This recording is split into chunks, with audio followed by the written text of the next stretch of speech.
प्रिय दर्शकों, वैसे तो शनि देव के ऊपर पूर्व में मैंने इतनी चर्चाएं की हुई है, अगर आप चैनल को सब्सक्राइब करके और प्लेलिस्ट में जाके देखेंगे तो आपको मिल जाएगी, अलग से ही प्लेलिस्ट मिल जाएगी आपको शनि देव के लिए। लेकिन आज का जो हमारा विषय है वो बेहद अलग है, बेहद अद्भुत है, जानने योग्य है। प्रिय दर्शकों, आज मैं चर्चा शनि देव की लेके आया हूं। आप अपनी कुंडली खोलिए और देखिए क्या आपके साथ ऐसा ही हो रहा है। किस नक्षत्र में बैठे हुए हैं आपकी कुंडली में शनि देव, किस राशि में बैठे हैं, किस भाव में बैठे हुए हैं, आप देखिए। अगर वो इस जगह बैठ के आपको कष्ट दे रहे हैं तो उसका उपाय भी मैं आपको बताने जा रहा हूं। प्रिय दर्शकों, क्या आप सदैव चिंतन मनन में लगे रहते हैं? एकाकीपन का एहसास आपको होता है? क्या आप दुविधा में पड़े रहते हैं? आपका मन नहीं लग पाता है? क्या प्रिय दर्शकों, आपको सरकार से या सत्ता से लाभ नहीं आ पा रहा है, वहां से आपको परेशानी आ रही है? या आपके शरीर में कंपन की शिकायत हो रही है? या आपके कार्य क्षेत्र में परेशानी निरंतर आ रही है? या आप अर्थराइटिस जैसे रोग से गुजर रहे हैं? या आपको दीर्घकालिक रोग आपको पकड़ गया है?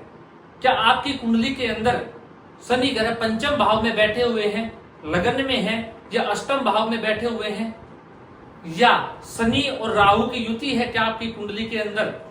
या चंद्रमा के पे दृष्टि डाल रहे हैं शनि आपके, या चंद्रमा और शनि की युति अगर आपकी कुंडली में है तो ये सब परेशानियां जो है आपको देखने को मिलेगी। कंपन की शिकायत, शीघ्र बूढ़ा हो जाना, बूढ़ा हो जाने का मतलब कि आपकी एज ज्यादा बड़ी दिखना, बाल लगन में बैठे हुए हैं तो बाल का जल्दी से चले जाना, कम आयु में ही बाल जो है आपके चले जाएंगे आपके सर के ऊपर से, कंपन की शिकायत शरीर के अंदर। तो क्या ये समस्याएं हैं? तो देखिए अपनी कुंडली को और उठाइए। कहीं मेष राशि में तो शनि नहीं बैठे हुए हैं, या शनि कहीं चंद्रमा के नक्षत्र में तो नहीं है। रोहिणी, हस्त, स्वर्ण, इस नक्षत्र में अगर चंद्रमा बैठे हुए हैं तो ऐसा जातक बेचैन, परेशान रहता है, एकाकीपन उसके जीवन में बना रहता है। और स्त्रियों की कुंडली में यह स्थिति है प्रिय दर्शकों, तो मासिक धर्म के अंदर स्त्रियों को परेशानी देखने को मिलेगी। ऐसा जातक इतना बेचैन हो जाता है कई बार कि स्वयं उसको अपने ऊपर ही उसका जो विश्वास है वो डिगमिगा जाता है। उसके साथ ये परेशानी है तो क्या करे वो भी मैं आपको बताता हूं। कहीं आपका शनि ग्रह बुध के नक्षत्र में तो नहीं बैठा, आश्लेषा, ज्येष्ठा, रेवती, अगर इस नक्षत्र में शनि ग्रह बैठा हुआ है तो ऐसे जातक को त्वचा संबंधित रोग, अर्थराइटिस जैसे रोग ऐसे जातक को देखने को मिलते हैं। बुद्धि की कमी हो जाती है, कान से संबंधित परेशानी जातक के साथ बन जाती है।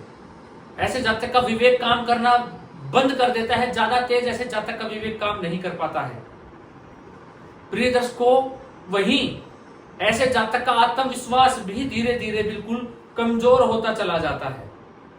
अगर शनि ग्रह बुध के नक्षत्र में बैठे हुए पीड़ित हैं तो प्रिय दर्शकों, पीड़ित कैसे? राहु से दृष्ट है, सूर्य से दृष्ट है, पीड़ित है। पाप ग्रह आगे पीछे है, पाप कर्तृयोग में फंसे हुए हैं शनि ग्रह, या जिस भाव में बैठे हुए हैं, जिस नक्षत्र में बैठे उसका स्वामी कमजोर हो जाए, वो पाप ग्रह से दृष्ट हो जाए, तो ये सारे लक्षण आपको आपकी कुंडली में देखने को मिलेंगे, आपके साथ घटित होते हुए आप देखेंगे। वहीं प्रिय दर्शकों, अगर शुक्र के नक्षत्र में शनि ग्रह जाके बैठ जाए, भरणी, पूर्वा फाल्गुनी, पूर्वाषाढ़ा, इस नक्षत्र में अगर शनि बैठे हुए हैं तो यौन संबंधित परेशानी, जातक को आयु से पहले ही जातक की एज दिखना शुरू हो जानी, वैवाहिक जीवन में मधुरता ना रह पानी, जीवन के अंदर जातक के साथ नाना प्रकार की परेशानियां इस प्रकार की बनती चली जाती है। अगर इन्हीं नक्षत्रों में जो मैंने आपको बताया, मान लीजिए शुक्र के नक्षत्र में शनि ग्रह बैठे हुए हैं, लेकिन शुक्र कैसे हैं? ऊंच के बैठे हुए हैं, किसी शुभ ग्रह से दृष्ट हैं, तो जो मैं आपको परेशानी बता रहा हूं ये नहीं होगी प्रिय दर्शकों। ये परेशानी तभी होगी जिस नक्षत्र में चंद्रमा, बुध या शुक्र के नक्षत्र में शनि ग्रह बैठे हुए हैं और उनके स्वामी पीड़ित है, मृत है, अस्त है, या किसी पाप ग्रह से दृष्ट है, पाप कर्तृ मध्यत्व में फंसे हुए हैं, तो ही ये जातक के साथ परेशानी आएगी। अगर आप मेरे दर्शक हैं तो आप जानते हैं किसी भी ग्रह को पीड़ित कब कहा जाता है आप ये जानते हैं, उसके लिए शायद मुझे बोर्ड की आवश्यकता ही ना हो। अगर आप मुझे देखते आ रहे हैं कभी से, अगर आप मेरे दर्शक हैं तो आप ये भली बात ही जानते हैं, आप जानते हैं। अब शनि अगर पीड़ा दे रहे हैं तो कैसे उसको ठीक किया जाए। मैं सदैव कहता हूं हनुमान जी की शरण में चले जाइए, हनुमान जी की आराधना करिए, शनि ग्रह पीड़ा देना आपको बिल्कुल ही बंद कर देंगे प्रिय दर्शकों। साथ ही साथ मैंने हमेशा एक बात और बताया है आपको कि आप शनि ग्रह को ठीक करने के लिए हनुमान जी के साथ साथ अगर आप मां काली की आराधना करें, मां काली की पूजा करें, खास तौर पे जिनका पंचम में शनि है, अगर वो मां काली की आराधना करें तो आप चमत्कार देखेंगे प्रिय दर्शकों। क्षण भर में, कुछ ही समय में, 6 महीने के अंदर अंदर ही आपका जीवन ऐसे पलट जाएगा, आपको उसका आभास होगा, आपको दिखेगा, मां काली के साथ साथ आपको दर्शन हो सकते हैं प्रिय दर्शकों, अगर आजमा के देख सकते हैं आप ये चीज। तीसरा उपाय, ब्रह्मा जी को याद करके, ब्रह्मा जी के सामने बैठ के, ब्रह्मा जी के मंदिर में जाके या फिर ब्रह्मा जी को कल्पना में याद करके गायत्री मंत्र का जप करेंगे तो भी शनि ग्रह जन्य पीड़ा से आपको मुक्ति मिल जाएगी। आजमा के आप देख सकते हैं प्रिय दर्शकों।